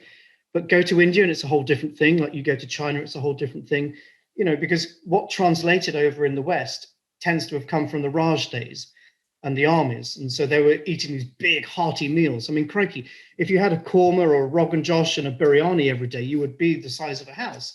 So it's not necessarily, you don't tend to eat like that in India. And you have to also remember, India is 90% vegetarian because they're Hindus. So anyway, look, I can keep going on, but no, I the reason I asked was I had some really good friends. I studied brewing in Edinburgh, and I had some Indian friends on the course with me, and they were all vegetarians, and they brought me back to their apartment and cooked food for me a few times, and the food they cooked was like they could do things with the cauliflower, just unbelievable. I've never seen cauliflowers edible before or since, but they used to feed me cauliflower as a main, and it was just like, what are you doing, lads? Just 2 questions I have for you, Aaron. How do you spell Ayurveda? Ayurveda? Yeah. Oh my God, now you're asking me. AYURVEDA or some version of that. God, he'd be in wearing I've sandals. read it right now because I wanna actually learn more about that. So that's Do- cool. Perfect. Yeah, Mr. Wrong and sandals on him on Monday. Fact. We've had a few questions on the beer, Liam, the actual brewing process behind it, and when the spices were incorporated. How did you actually brew the beer? Like, what was the crack So there? Saison, and this is the first Saison I've released commercially. A Saison, we've talked about the sugars in the wort all the way through, and the dextrins and the protein from the oats, and this beer has none of that. So what you have is a yeast that has a genetic difference to ordinary brewer's yeast. Remember I talked about the dextrins that provide the body in the Ah Sure Lookit. This brewer's yeast, Saison yeast, unlike other brewer's yeast, can break those down into simpler sugars, and then it gets consumed and creates more carbon dioxide and alcohol. So forewarned is forearmed, and I didn't know that was going to happen. So that's the first point to make. So what that gives you in a Saison is a very light body, and that's what makes Saison such a great beer for showcasing other flavors. Flavors that you don't get from the hops or the yeast or the malt, and the trick then for the brewer is to incorporate flavors that either complement or contrast, depending on what you want to happen, with the flavors already in the beer. So the yeast we used is genetically positive for that enzyme that breaks down those dextrins. So we had a fair idea what was going to happen. We fermented at a very high temperature, even for a Saison. We fermented at 29 degrees, which is an extremely high temperature even for a Saison. And the reason we did that was to enunciate a little bit of spiciness from the yeast. And then what we did was we fermented it for a good 2 weeks to make sure it got all those dextrins broken down and eaten, so that we wouldn't have any problems further down the line. And then what we did in the brewing process was the spices were added just before the boil ends, so that Arun talked about the volatiles and the oil content of the spices. So we want them to break out a little bit, but not to get boiled up into the atmosphere. We want them just to break out of the spice and sit in the beer, that's why we only boil them for a very short period of time. So the point of that is to break down the total oils, but not to lose them to evaporation. So that's when the spices go in. The grapefruit peel and the orange peel went in at the same time, and so did there's a fair quantity of coriander in it, and the point of the grapefruit and the orange peel is to just bring a little bit of fruity kick, it builds a bridge between the alcohol and the spice as you're tasting the beer. So what I get from this beer, maybe it's not the same for everybody, is you get the alcohol a little bit up at the front, and then you get the fruit, and then you get the spice like 2 minutes after you swallowed it, or a minute and a half after you swallowed it. And there's this continuation of that in a cycle all the way through drinking the bottle. And that's why that orange peel goes in there. So you get what you get from the peel of a fruit rather than from the flesh of a fruit is more total oils, and that creates the link, really, I think. That's sorry, Liam, and I don't think it's out of place to do this in a public forum, but I have a question for Liam. Because of the way we do things and how Liam spends a lot of time poring over his recipes and various like library of different books and how to balance. I thought you were going to ask me about that invoice from. No, that's more work related. But what I'm getting from that beer, because it was straight from the page to the brew done. You know what I mean? We didn't trial it. So the spice, we underestimated the spice because we were overly cautious, I think. We didn't want it to come through too much. So do you reckon that we've learned anything there from what we can do and where the ceiling is with spice before it gets overpowering? I think from listening to Aaron tonight, there's a lot of chemistry to be learned about with spice that I wasn't really aware of. I don't think for this beer, I always think with spice and beer, less can be more. But what I'd like to do, and Saison is the beer style to do it with, is start exploring individual spices a little bit more. So we've worked with a mix. It's a really good mix, but from listening to Arun and he has an understanding of the volatiles and the chemistry. I think there's a lot of exploration available.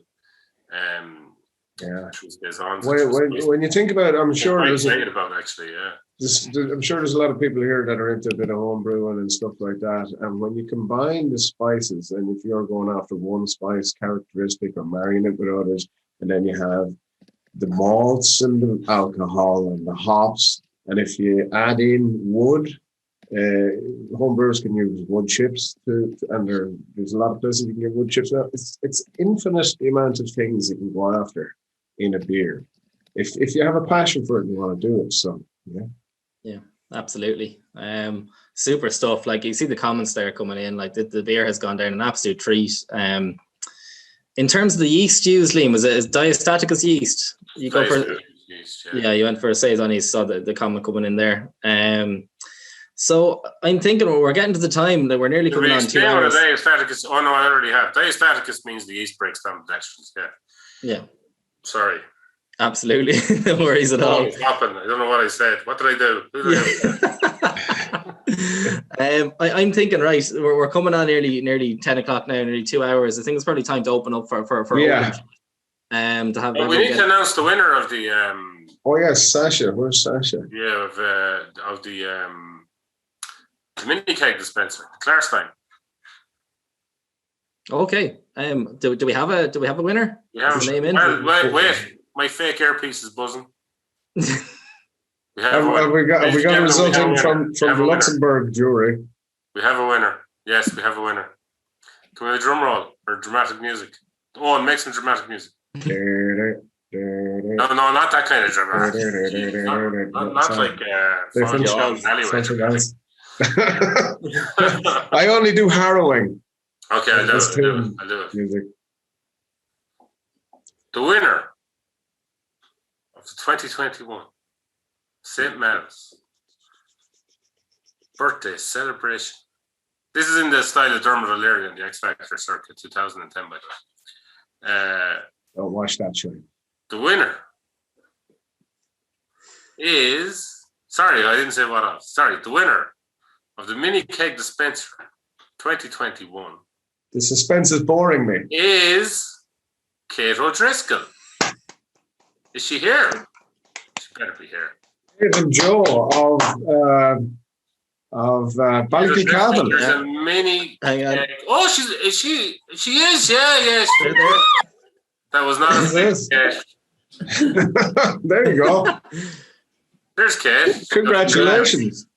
Yes! You've won a Clarstein and a mini keg of St. Mel's. We'll let you think about which beer you would like, and we'll be in touch with you during the week. Is that okay? I would suggest a brown ale. Definitely a brown ale. Congratulations. Is that all they've got in the mini keg? Is it the brown ale? No. It's just a quality beer. I think you should revoke the prize for that comment alone. I'll have some more of this on keg. Right. Okay. Thank you. I'm so happy. Thank you.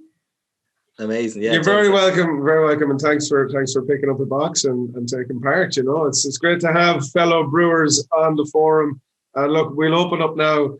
I'd like to. I'm sure Aaron's going to come back, and I think everybody here would be more interested in asking him a few questions about the spices and everything else. Aaron, I hope you don't mind me saying that now, but we're going to open up the forum to everybody, and ask away. Yeah, absolutely. I think it's time.